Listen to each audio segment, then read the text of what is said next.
अजय शर्मा और 7 India news में आपका स्वागत है।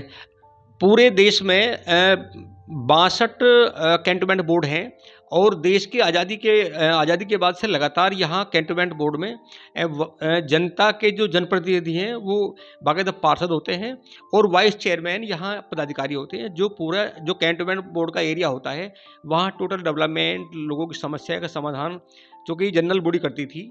और पिछले 3 साल से पूरे देश में जितने भी कैंटोनमेंट बोर्ड हैं किसी में चुनाव नहीं हुआ।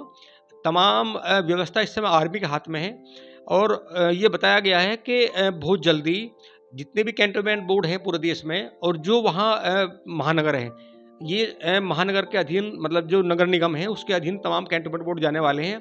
हमारे 7 इंडिया न्यूज़ के मंच पे इस समय मेरठ कैंटोनमेंट बोर्ड के पूर्व वाइस चेयरमैन सुनील वाधवा जी हमारे बीच हैं और चूँकि बहुत सारी जानकारी इनके पास है, मैं इनसे बात करता हूँ कि कैंटोनमेंट बोर्ड में क्या आमूलचूल परिवर्तन होने जा रहा है। जी भाई। ये बड़ा ज्वलंत मुद्दा है जो सेव इंडिया ने उठाया है। देखिए 62 छावनियां हैं पूरे भारतवर्ष में और विगत 3 वर्षों से लोकतांत्रिक तरीके का जो चुनाव होता है वो नहीं हो पा रहा। भारत सरकार का ये कहना है कि हम जो छावनी क्षेत्र का एरिया है उसको नगर निगम के अंदर उसका मर्जर करने जा रहे हैं, यानी उसको उसमें सम्मिलित करने जा रहे हैं।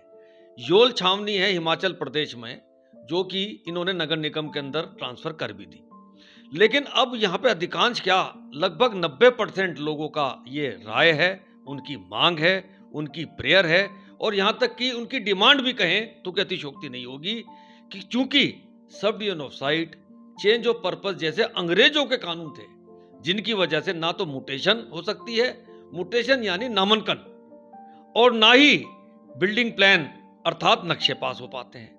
जब म्यूटेशन नहीं होगी, नामांकन नहीं होगा, नक्शे पास नहीं होंगे, जो बिल्डिंग प्लान है वो स्वीकृत नहीं होंगे, तो मजबूरी में जो व्यक्ति विशेष है जब अपने बच्चों की शादी करेगा तो वो अवैध निर्माण करने के लिए बाध्य हो जाएगा। भारत सरकार इन सारे तथ्य को जानती है, इन सारे का सारा जो स्टैटिस्टिक्स है उसको जानती है और लोग बाग बहुत परेशान है।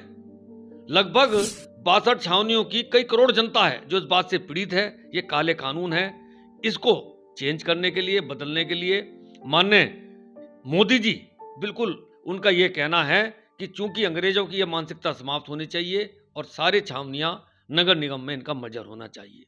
माननीय राजनाथ सिंह से भी हमारे माननीय श्री लक्ष्मीकांत जी जो सांसद महोदय राज्यसभा के, उन्होंने इस बात को कहा था कि यह शिर्क अति शिर्क नगर निगम में जाना चाहिए, जिसका पूरे मेरठ की जनता ने और पूरे उत्तर प्रदेश की जनता ने और पूरे भारतवर्ष की जनता ने इसका स्वागत किया था। हमारे सर इस समय स्थिति क्या है, मतलब ये फाइल कहाँ पड़ी है, क्या इसका जितने भी बोर्ड हैं क्या बोर्ड में ऐसे कोई प्रस्ताव पास हुआ है कि कैंटोनमेंट बोर्ड नगर निगम के हैंड ओवर होंगे, और इसमें प्रक्रिया इस समय क्या चल रही है? भारत सरकार द्वारा संबंधित छावनियों से लगातार पत्राचार करके जो इनकी लिमिटेशंस हैं, बाउंड्रीज हैं कि A1 लैंड कहाँ तक है, A2 लैंड कहाँ तक है, B1, B2, B3, B4 land कहाँ तक है, C क्लास लैंड कहाँ तक है, उसका सारा का सारा जो मार्किंग है वो मंगा ली गई है और ये प्रक्रिया जो है PMO ऑफिस के अंदर जो है लंबित पड़ी हुई है। वहाँ से जब भी हरी झंडी हो जाएगी तो ये सारे के सारी छावनियाँ नगर निगम में चले जाएंगी और लोग बड़े भारी राहत महसूस करेंगे। चेयरमैन साहब, जब ये व्यवस्था बदलेगी तो क्या अंतर आएगा? अंतर यह आएगा कि जैसे मैंने आपसे पहले कहा राजेश जी कि म्यूटेशन इन नामांकन होंगे तो बिल्डिंग प्लान जो है नक्शे स्वीकृत होंगे तो लोग बाग अपने निर्माण कर सकेंगे। आज की तारीख में क्या है, कोई भी अगर एक टॉयलेट बनाता है, एक बाथरूम बनाता है तो छावनी परिषद के कर्मचारी आके तोड़ जाते हैं, वो कहते हैं इसका नक्शा पास कराओ। लेकिन जब म्यूटेशन ही नहीं होगी, ये बड़ी टेक्निकल बात है, बड़ी पेचीदी प्रक्रिया है जिसको मैं सरल करके बता रहा हूं। जब म्यूटेशन नहीं होगी तो नक्शा पास नहीं होगा, जब नक्शा पास नहीं होगा तो आदमी मजबूरी में एक कमरा, टॉयलेट, बाथरूम तो आदमी की जीवन जीने के लिए जरूरी है।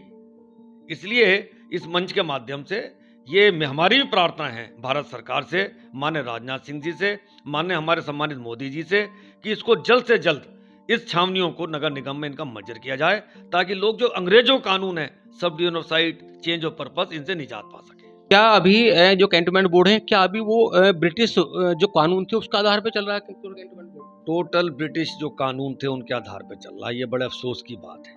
आप मेरे से नहीं, अगर आप यहाँ पे सामान्य लोगों से पूछोगे, एक ईंट वो निर्माण नहीं कर सकते और सफाई के नाम पे नया रिक्रूटमेंट कोई नहीं है।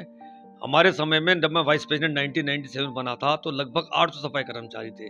आज 158 सफाई कर्मचारी रह गए। सफाई की व्यवस्था चरमराई हुई है। अवैध निर्माण लोग बाग करने को मजबूर हैं।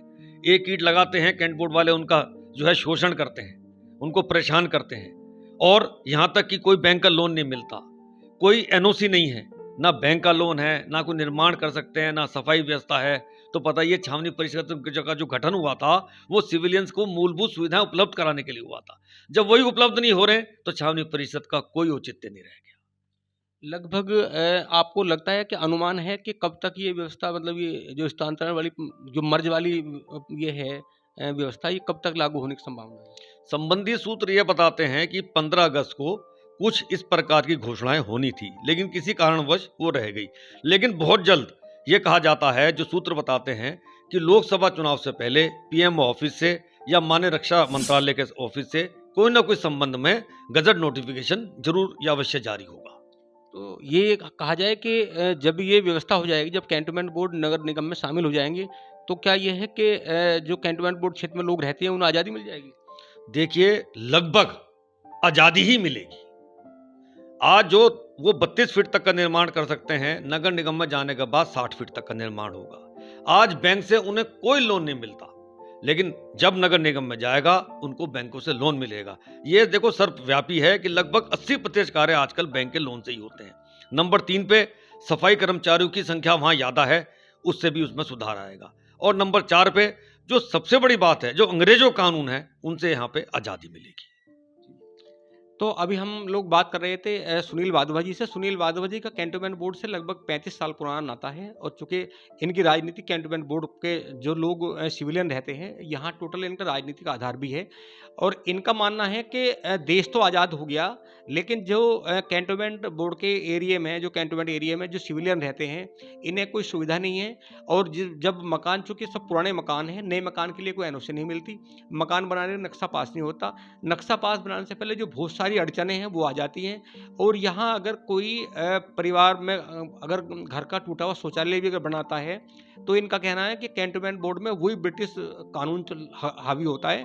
वो आते हैं, शौचालय तक को गिरा के चले जाते हैं, वो कहते हैं पहले नक्शा पास कराओ। और नक्शा पास होने की प्रक्रिया बहुत लंबी है, क्योंकि ये कैंटोनमेंट बोर्ड है, सब जो कानून है सब ब्रिटिश हुकूमत के हैं। और इनका मानना है कि बहुत जल्दी जितने भी 62 कैंटोनमेंट बोर्ड हैं पूरे देश में, ये तमाम संबंधित नगर निगम में मर्ज हो जाएंगे।